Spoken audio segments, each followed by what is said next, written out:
자, 오늘 벌써 10번째 기적에 대한 말씀을 나누게 될 터인데, 오늘 인터넷으로 예배드리는 곳곳에 흩어진 분들을 위해 우리들이 격려했으면 좋겠는데, 지난주에 한 교인이 저에게 이렇게 이야기를 해서, 목사님 꼭 얘기해 주세요.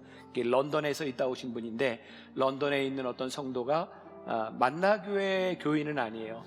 매주 예배를 드리는데 성도들이 손을 흔들어 줄 때 너무너무 좋다는 거예요. 여러분들이 이제 해외 나가서 예배를 드리게 되면 그런 걸 느끼게 될 거예요. 이곳에 참석하지 못하고 예배 드리는, 여기서 앉아서 예배를 드리는 보다 더 많은 분들이 있어요. 그분들에게 여기 앉아 있지 못하지만 주님의 이름으로 함께 축복하며 기도하며 예배 자리에 나갑시다. 그런 의미로 주님의 이름으로 축복합니다. 한번 손을 흔들어 인사합시다. 시작. 주님의 이름으로 축복합니다. 네, 고맙습니다. 오늘 고통의 한가운데 베데스다에서 일어났던 기적에 대한 말씀을 나누려고 합니다. 벌써 10번째 기적의 말씀을 나누고 있는데, 사실 우리들이 기적을, 하나님이 행하시는 기적을 또 눈치채지 못하고 지나가는 일도 참 많은 것 같다. 우리들의 삶의 기적을 경험하는 것이 참 중요하겠다는 생각을 해요. 지난주에 저는 월화수 서귀포시 연합집회를 인도하게 되었는데, 제가 저녁에 어떤 식당에 가게 되었어요. 굉장히 유명한 식당이라 그러거든요. 여러분들 한번 가셔도 좋습니다. 기사식당이랍니다. 기사식당. 그래서 고깃집인데 유명하다는 이야기를 듣고, 기사식당이 뭐가 그렇게 유명할까? 그리고 들어갔더니 주인 되시는 분이 고개를 갸우뚱하면서 저를 이렇게 바라보는 거예요. 그러더니, 목사님, 그러면서 이제 방송에서 이제 봤다고 하면서 이렇게 서비스도 하고, 교인 같더라고요. 제주도에서 교인을 만나는 건 그렇게 흔치 않거든요. 그래서 제가 어떻게 이렇게 기사식당이 유명해졌냐 그랬더니 그분이 저에게, 목사님, 우리 기사식당이 그런 기사식당을 의미하는 게 아니라, 제가 기사와 이적, 그 성경 말씀을 읽다가 기사식당이라고 이름을 지었습니다. 근데 저도 기사를 몰랐던 거죠. 그래서 제가 그래요, 제가 이번 주 설교할 때 우리 교인들한테 기사식당 얘기를 꼭 해줄 테니까 우리 교인들 오면 잘 해주세요. 애월에 있는 기사식당입니다. 근데 기사식당이라고 이름을 지었지만, 내가 이렇게 모르고 지나갈 수 있구나. 근데 사실 우리들의 삶에 하나님은 끊임없는 기사와 이적을 일으키시는 분이죠. 이 성경에도 많은 기사와 이적이 나와 있고요. 오늘은 특별히 베데스다라고 하는 곳에서 일어났던 기적에 대한 이야기를 할 텐데, 이 기적이 우리들과 무슨 관계가 있는가? 저는 오늘 말씀의 포인트는 거짓된 베데스다를 참된 베데스다로 바꾸신 사건이라고 생각해요. 자, 베데스다라고 하는 말의 뜻이 자비의 집, 은혜의 집이라고 하는 뜻입니다. 그런데 사실 이 베데스다는 그런 이름을 가지고 있었지만 자비와 은혜의 장소가 아니었던 것 같아요. 우리가 자비와 은혜라고 이야기를 하지만 그곳에 하나님의 마음과 하나님의 방법이 있지 않을 때 그것은 경쟁의 장소였고 원한의 장소였던 것 같습니다. 제가 오늘 여러분들에게 이 베데스다에 오신 여러분들을 환영합니다 라고 이야기를 했는데, 교회가, 오늘 예배를 드리고 있는 우리가 은혜와 자비의 그런 현장이 되어야 될 교회가 거룩한 목적을 상실하게 될 때, 교회는 은총의 장소가 아니라 싸움의 장소가 될 수도 있겠다라는 생각을 하게 됩니다. 오늘 우리가 읽었지만 1절과 2절 3절 말씀을 보면 이렇게 시작하고 있어요. 그 후에라고 하는 것은 예수님께서 가나라는 곳에서 기적을 행하신 후에 유대인의 명절이 되어 예수께서 예루살렘에 올라가시니라. 예루살렘에 있는 양문 곁에 히브리 말로 베데스다라 하는 못이 있는데, 거기 행각 5이 있고 그 안에 많은 병자, 맹인, 다리 저는 사람, 혈기 마른 사람들이 누워 물이 움직임을 기다리니. 자, 베데스라고 하는 곳이 있는데 거기에 온갖 환자들이 다 있는 거예요. 어쩌면 오늘 이곳, 우리의 삶을 이야기하는 것 같아요. 우리들이 육체적인 질병의 문제뿐만 아니라 우리들의 삶의 문제를 가지지 않은 사람이 누가 있겠어요? 오늘 이 시간에 우리는 우리의 인생에 문제들이 있기 때문에 어쩌면 예배에 대한 사모함이 더 있는지 몰라요. 바로 문제의 집합소 같은 그곳 베데스다, 오늘 우리가 살고 있는 이 현장에서 일어난 일이죠. 근데 문제는 무엇인가? 그 베데스다에 있었던 사람들 가운데 문제를 해결한 사람보다 문제를 해결하려고 하는 열망에 가득 찬 사람들만 많았다는 거예요.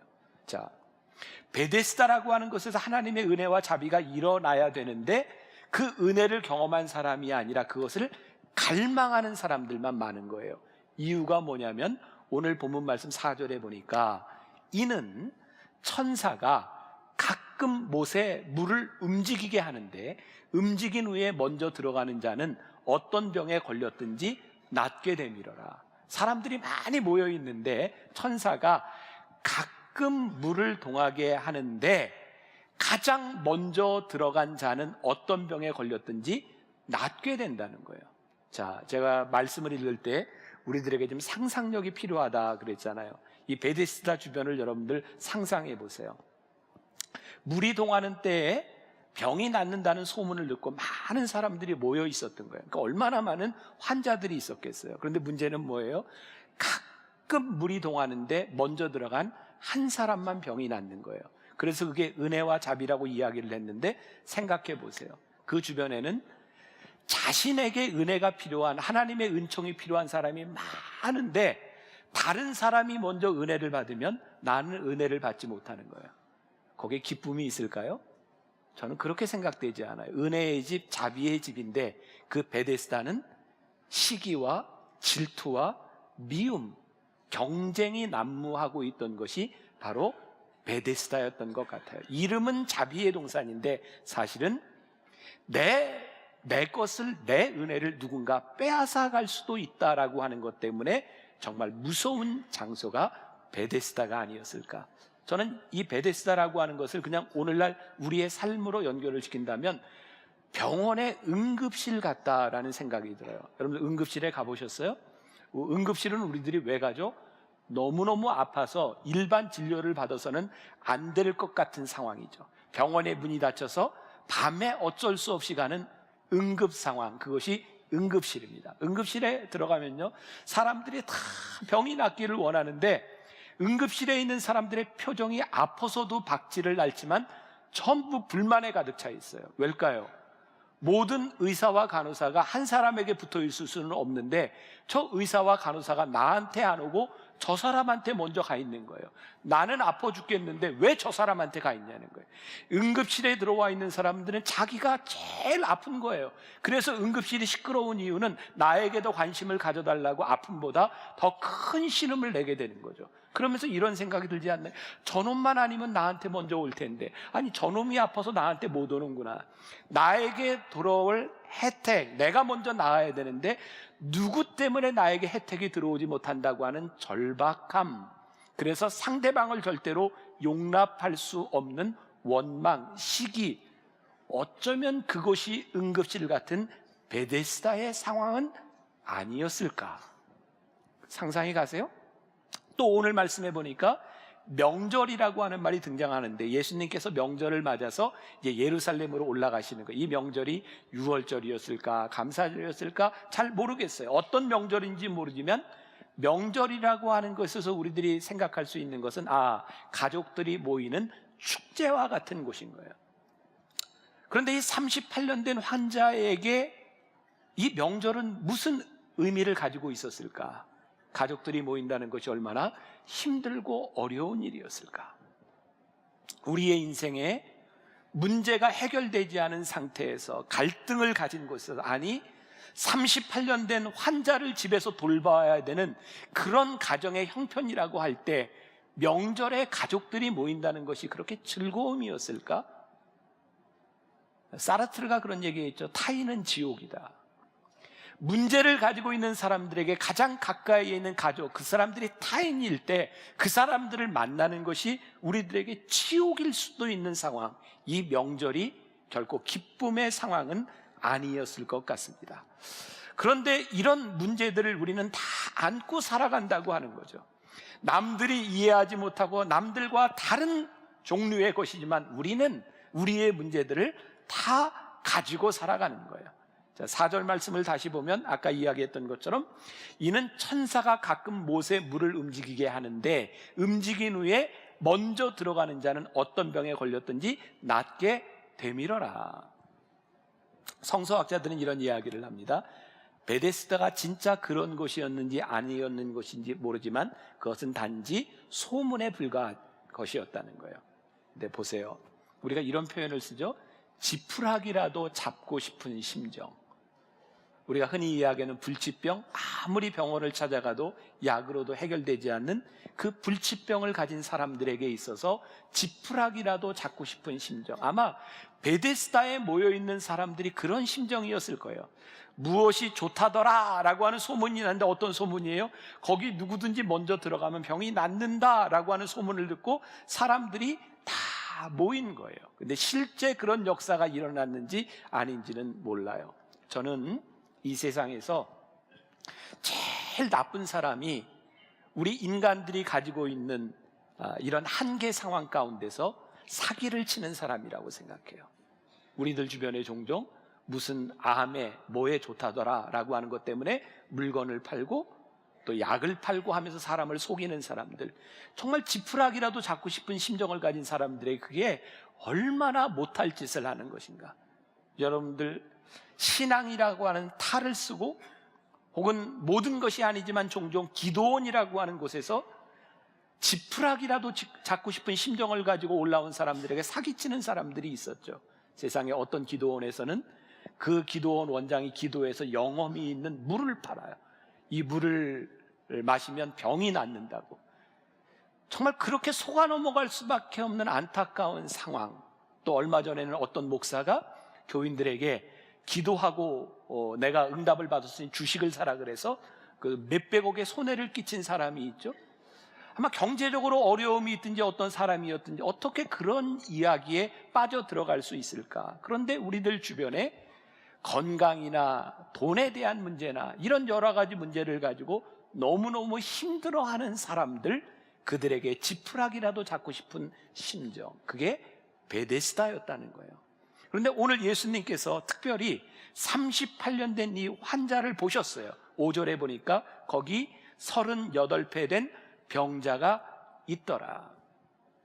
우리들이 지금까지 쭉 기적에 대한 이야기를 10번을 말씀을 나누면서 우리가 참 이해할 수 없는 부분이죠.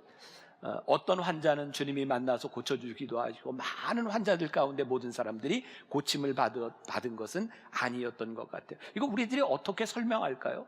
저는 우리들이 이해할 수 없는 일이지만 누군가에게 일어났던 사건, 그리고 오늘 38년 된 환자에게 일어났던 이 사건, 한 가지 분명한 것은 예수님이 정말 아픈 마음을 가지고 그 사람을 보셨다는 거예요. 여러분들 2000년 전 유대를 한번 생각해 보세요.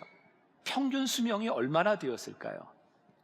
그냥 영유아들의 죽음을 다 빼고 계산에 넣지 않고 한다면 평균 수명이 훨씬 더 길어지겠죠. 그럼에도 불구하고 저는 하나야 50, 60을 살 수 없었던 시대가 2000년 전 유대 상황이었을 거예요.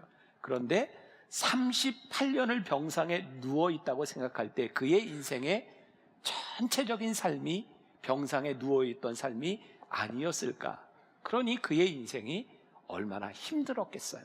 예수님께서 오늘 그 환자에게 다가오신 거죠.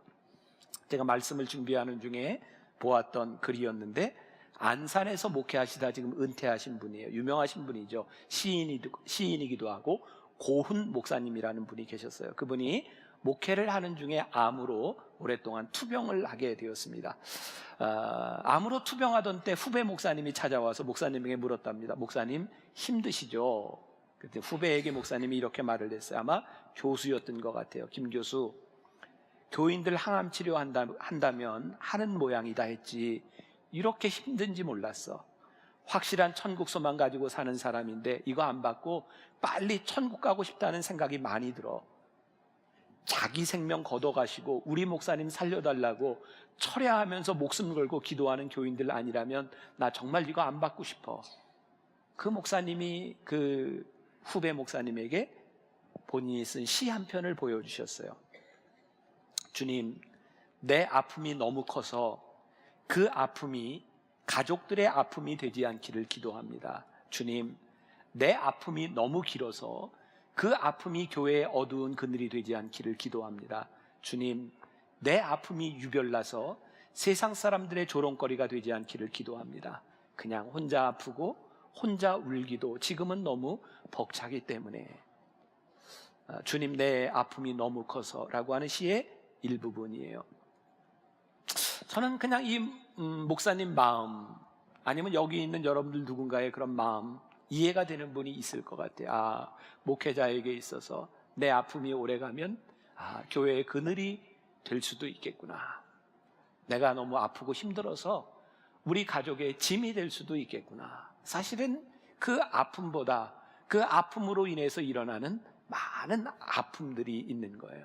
근데 오늘 말씀에 보니까 6절 말씀에 예수께서 그 누운 것을 보시고 병이 벌써 오래된 줄을 아시고 이르시되 내가 낫고자 하느냐라고 말씀하세요. 예수님께서 그 오래된 환자를 보시고 그의 형편을 아시고 말씀하시는 거예요. 근데 참 흥미로운 게 있어요. 예수님께서 베데스다 연못가에 오셨어요. 이 베데스다는 은혜, 자비라고 하는 이름을 가지고 있지만 실제 그런 은혜와 자비의 장소가 아니라고 제가 이야기를 했죠. 예수님은 이미 기적을 행하시는 분으로 많이 알려져 있었는데 예수님이 오셨는데 베데스다 연못가에 있는 사람들은 예수님에게 눈길을 주지 않아요. 그들은 물이 언제 동할지 알려진 소문을 바라보며 물만 쳐다보고 있어요. 우리들의 삶이 그런 것 같아요. 우리가 오늘 예배를 드리고 하나님 앞에 나와요. 우리들의 삶에는 이런저런 모양으로 하나님께서 우리들에게 다가오실 때가 많이 있어요. 근데 우리는 이런 생각을 하죠. 요 돈만 있으면 문제가 해결될 것 같아요. 그리고 또 한 번만 더 기회가 오면 내가 이 문제가 해결될 것 같아요. 그런데 쉽게 우리들에게 돈이 오는 것도 아니고 우리들에게 기회가 오는 것도 아니에요. 어쩌면 로또 맞을 확률이 그렇다 그러죠. 한 사람이 살아가면서 벼락을 인생에 2번 맞을 확률이라고 해요. 800만 분의 1쯤 거의 그런 가능성이 없는 일들을 바라보며 우리들이 계속해서 바라고 있는 것이죠.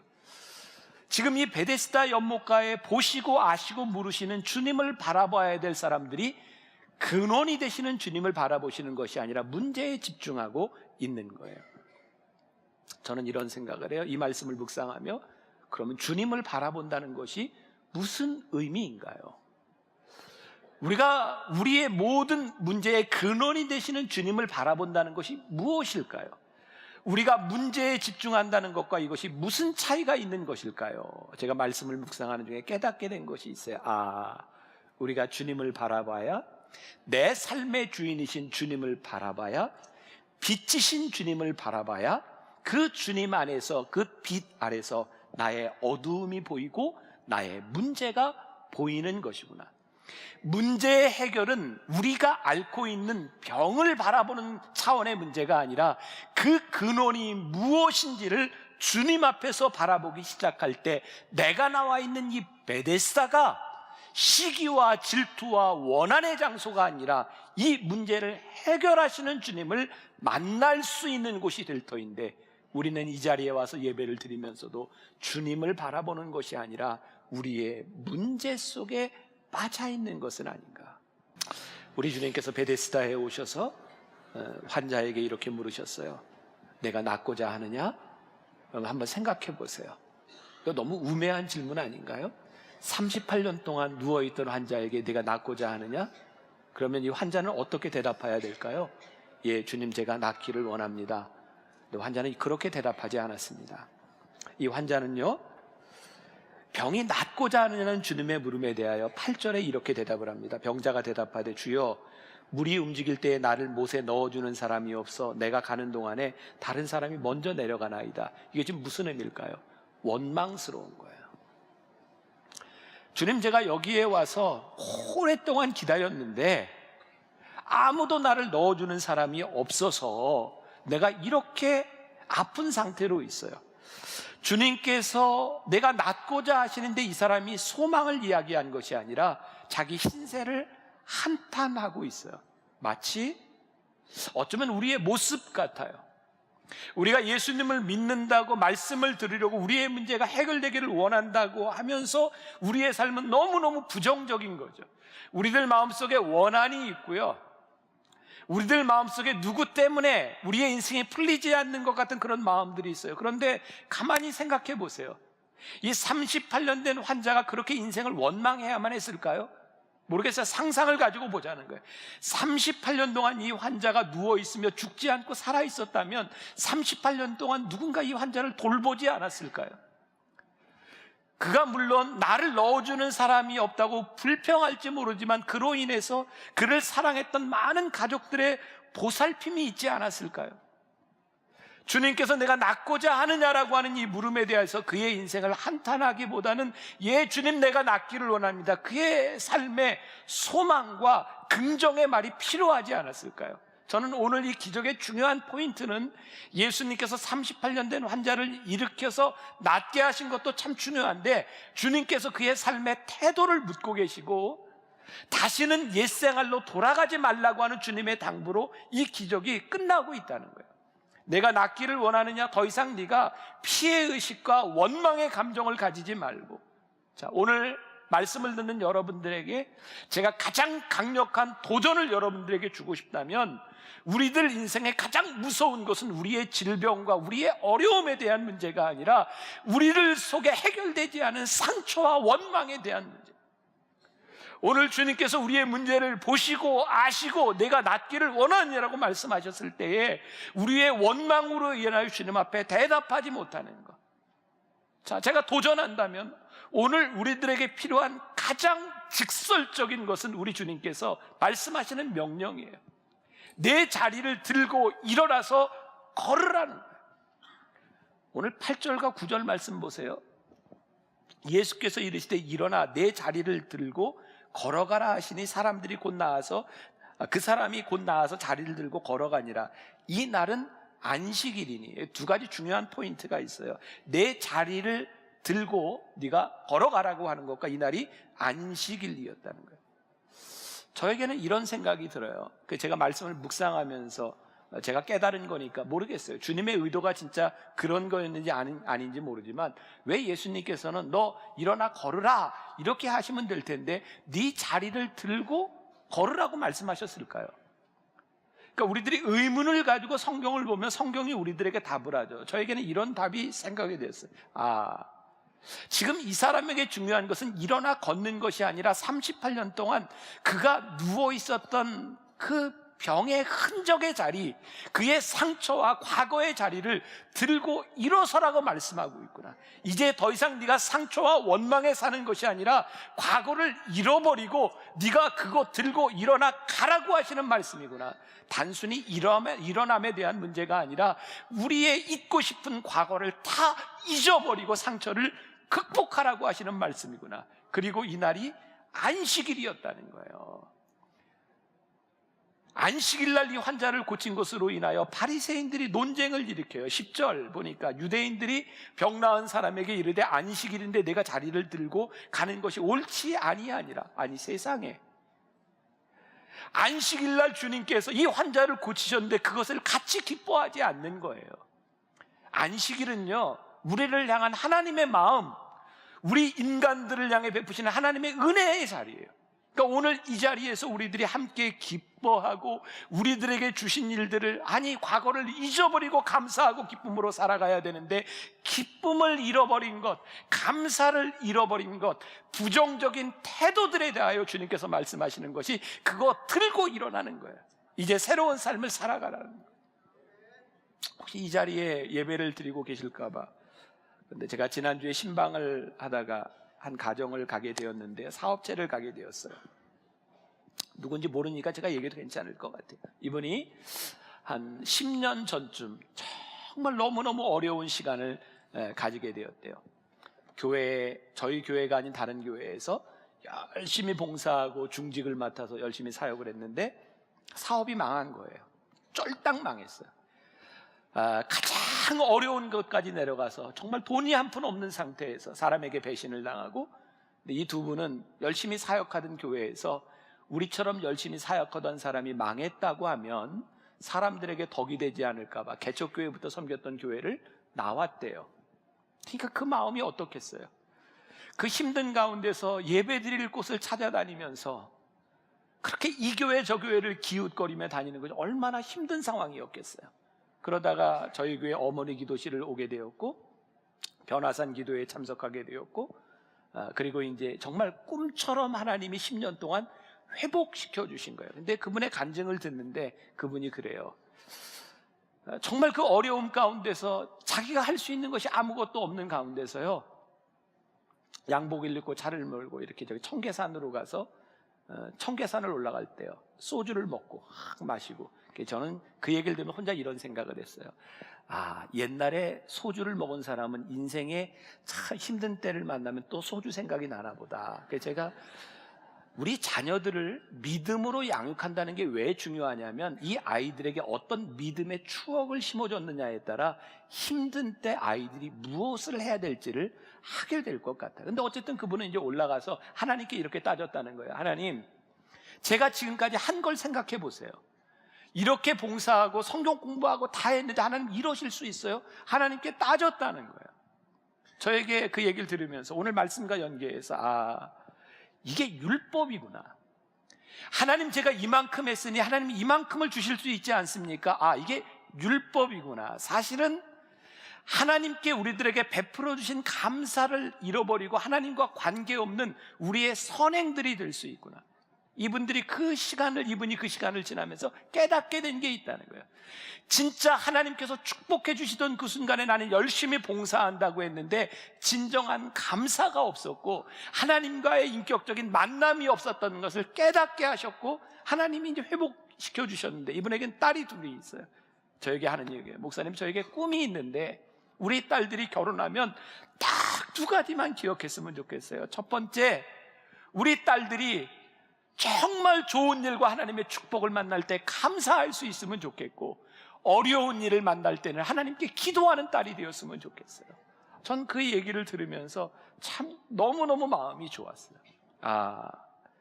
베데스다 연못가에서 은혜의 자리가 아니라 원망과 질투의 자리가 되고, 예수님께서 행하신 기적을 같이 기뻐할 수 없는 사람들, 안식일로 느끼지 못하는 사람들, 바로 그곳에 새로운 삶의 변화를 원하시는 주님의 역사의 사건이 바로 베데스다 연못가의 사건이었구나.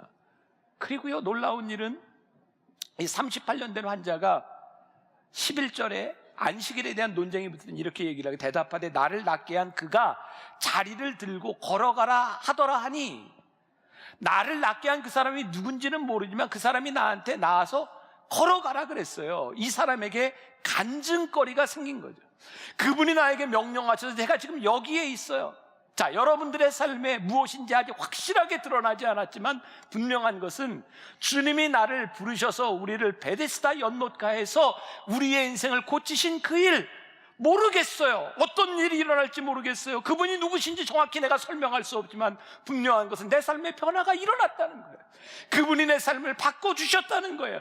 내 인생이 새로워졌다는 거예요. 그 간증이 우리를 베데스다로 만드는 것이 아닐까. 중요한 포인트가 14절에 있습니다. 그 후라고 하는 것은 예수님께서 이 병자를 고치신 후에 예수께서 성전에서 그 사람을 다시 만났어요. 이르시되 보라, 내가 나았으니 더 심한 것이 생기지 않게 다시는 죄를 범하지 말라 하시니. 자, 오늘 예수님의 기적의 목적은 여기에 있는 것 같습니다. 안식일의 주인이신 예수님께서 이 38년 된 환자에게 뭐라고 말씀하시냐면, 너에게 일어난 기적이 중요한데 그것보다 더 중요한 것이 있다. 이제부터는 기적에 합당하게 살아라. 자, 왜냐하면 네가 다시는 죄를 짓지 말라라고 말씀하셨거든요. 이건 굉장히 중요한 신앙적인 이야기인데 여러분 구별하셔야 돼요. 제가 늘 이야기하죠. 우리들에게 오는 어려움과 병, 질병뿐만 아니라 우리 인생의 고통들은요, 두 가지가 늘 있어요. 하나는 우리의 죄와 우리들이 잘못 살았기 때문에 우리들에게 와지는 거예요.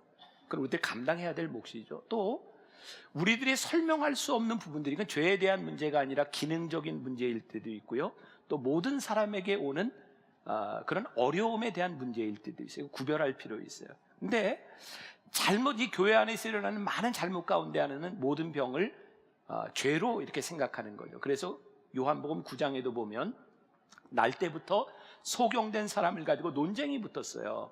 제자들이 이렇게 얘기하죠. 날 때부터 소용된 저 사람의 죄가 누구 때문입니까? 그들의 부모 때문입니까? 이 사람의 죄 때문입니까? 그랬더니 예수님이 아니다.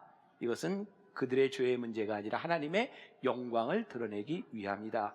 그러니까 여러분들의 삶의 질병과 지금 여러분들이 당하는 고통은 하나님이 그 일들을 극복함으로 하나님을 만나고 여러분들의 삶에서 하나님이 영광을 받으시기를 원하시는 일들이 분명히 있습니다. 그런데 오늘 이 베데스다 연못가의 환자의 문제는 예수님께서 네가 죄를 지어 다시 옛생활로 돌아가지 않도록 다시는 죄를 짓지 말라라고 하는 것을 보시니 이 사람의 88년 된, 이 38년 된 죄의 근원, 이 병의 근원이 죄의 문제였다는 거예요. 오늘 말씀을 듣는 여러분들 가운데 누군가 지금 여러분들이 당하는 고통의 문제든 질병의 문제가 죄에 대한 문제라면 하나님 앞에서 돌이켜셔야 될 일이고, 또 여기 예배하는 우리들 가운데 이미 베데스다의 은혜를 경험했음에도 불구하고 하나님의 은혜를 잃어버리고 우리들이 죄된 생활 가운데 돌아가 있다면 삶의 태도를 바꾸어야 되는 문제예요.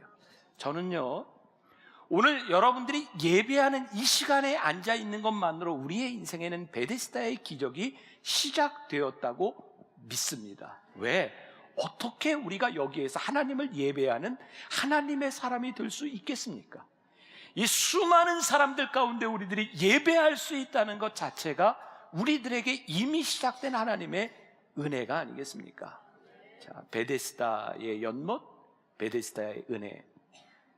제가 오늘 말씀을 준비하면서요, 제가 몇 주 동안 한 2, 3주 이 말씀을 이렇게 쭉 가지고 이렇게 원고를 가지고 다니면서 읽으면서 제 마음속에 계속 부족한 거예요. 하나님, 말씀 준비가 너무 부족해요. 이거 어떡하죠? 그래서 제가 오늘 몇 권의 책도 이렇게 인용해서 써온 책인데 하나도 인용을 안 했어요. 계속 부족한 거예요. 근데 이번 주에 제가 서귀포에 가서 집회를 하는데 하나님께서 이 말씀 전하라고 하시는가 보다. 그랬던 한 만남이 있었어요. 예배를 마치고 났는데 한 여자분이 저에게 와서 이렇게 이제 이야기를 하면서 사진 하나 찍으세요. 여러분 밖에 나가면 저하고 사진 찍자는 사람 꽤 됩니다. 사진 좀 찍자고 그러면서 이제 그분이 저에게 하는 얘기가, 목사님 제 고향이 대구인데요, 지금 제주에 내려와서 살고 있어요. 네, 목사님, 제가 절에 다니는 사람입니다. 절에 다니는 사람. 근데 제가 절에 가서 불공을 들이다가 방언이 터졌어요. 그래가지고 절에서 난리가 났대요. 아니 갑자기 불공을 들이다 말고 막 방언을 하기 시작했더니 여러분 이런 의문이 생기죠. 그게 방언인지 어떻게 알아요? 이분이 어렸을 때 교회를 다니던 사람인 거예요. 근데 불공을 들이다 방언이 터져가지고 막 주변이 시끄럽고 난리가 났는데, 그때 이분 마음 가운데 내가 어렸을 때 다녔던 교회에 하나님이 나를 부르시나 보다. 그래서 이제 신앙생활을 하기 시작했고 그 집회까지 오게 된 거예요. 하나님께서 저에게 깨닫게 하신 거예요. 오늘 우리 성도들에게 전해야 될 말씀이 이거구나. 하나님을 믿는 사람들에게는 그 자리가 어디냐의 문제가 아니라 우리가 서 있는 그 자리가 베데스다의 연못이 되어야 되겠구나. 오해하지 마세요. 저 불공 드리러 가라는 얘기 아닌 거 알죠?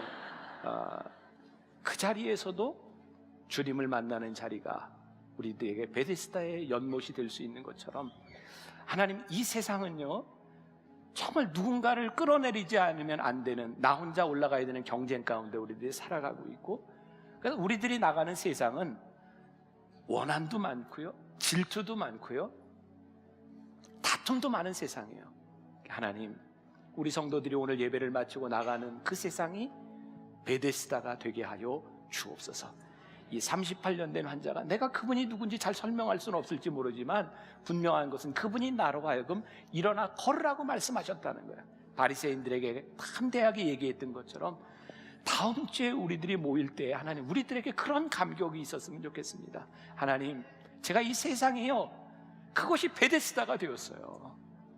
그곳에서 하나님을 만나고 하나님이 역사하셨고 하나님께서 내 침상을 들고 걸어가라고 나에게 말씀하셨던 그 은혜의 현장이요, 제가 살던 곳이었어요. 다음 주에 우리들이 예배당에 나올 때, 예배를 드리러 나올 때 이 38년 된 환자의 감격, 우리들이 문제를 보고 살았으나 문제 가운데 찾아오셔서 그거 원망에 쌓이지 말고 일어나 걸으라고 말씀하셨던 하나님의 능력이 우리들에게 임하셨음을 우리들이 고백할 수 있는 성도들이 되었으면 좋겠다. 이 말씀 전하라고 하나님이 저에게 이 본문을 주셨구나. 몇 주 동안 제가 너무너무 고민스러웠어요. 말씀 준비가 너무 부족해서. 근데 이 말씀 붙들고 가야 되겠다.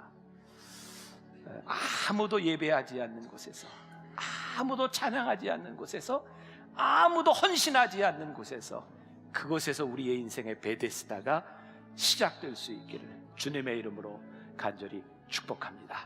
우리 같이 찬양했으면 좋겠습니다. 아무도 예배하지 않는 곳에서, 아무도 찬양하지 않는 곳에서.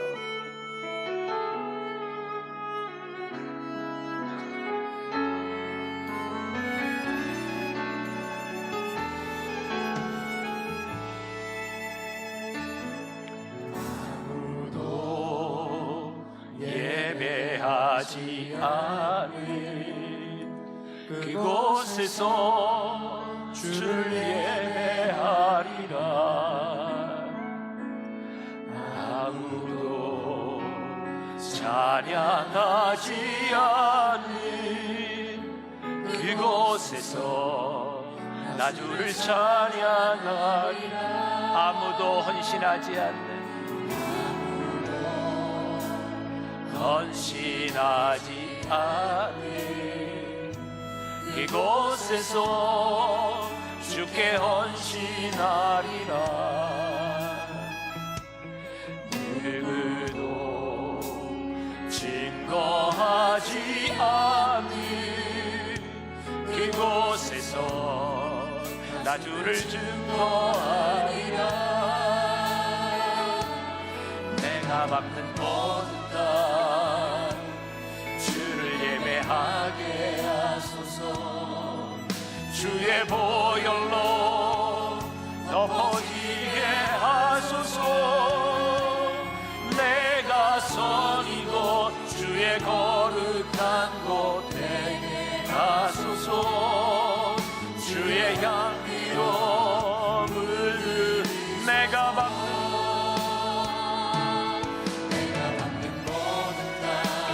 주를 예배하게 하소서.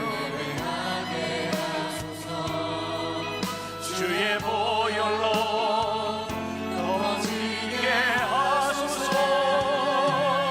내가 서 이곳 주의 거룩한 곳 되게 하소서. 주의 향기로 물들이. 우리 일어나 찬양합시다. 내가 밟는 주를 예배하게 하소서. 주의 보혈로 덮어지게 하소서. 내가 선 이곳 주의 거룩한 곳 되게 하소서. 주의 향기로 물들이소서. 내가 밟는 모든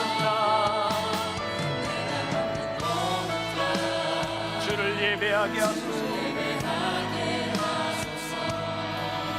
주의 보혈로 덮어지게 하소서. 내가 선 이곳 주의 거룩한 곳 되게 하소서. 주의 향기로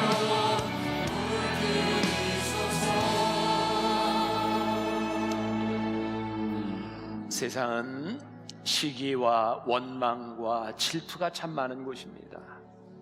우리가 하나님을 예배하러 왔지만 혹시 우리 마음 가운데 아직도 과거의 원망과 상처로 얼룩진 사람이 있습니까? 우리 주님께서 우리들에게 38년 된 환자에게 말씀하셨던 것처럼 내 침상을 들고 일어나라고 말씀하십니다. 너의 과거의 상처와 아픔을 잃어버려라.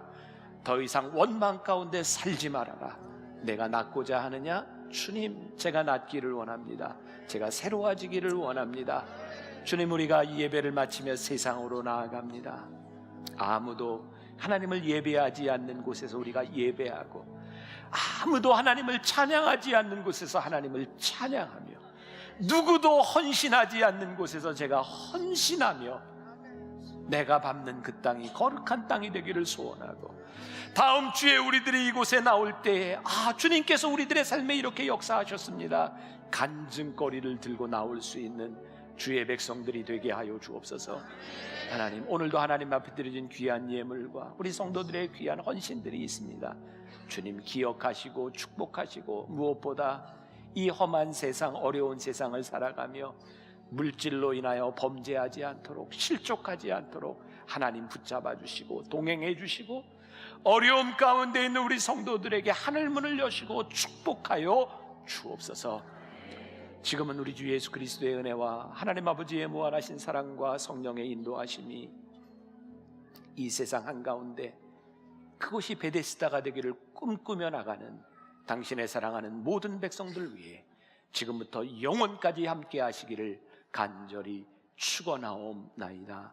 아멘.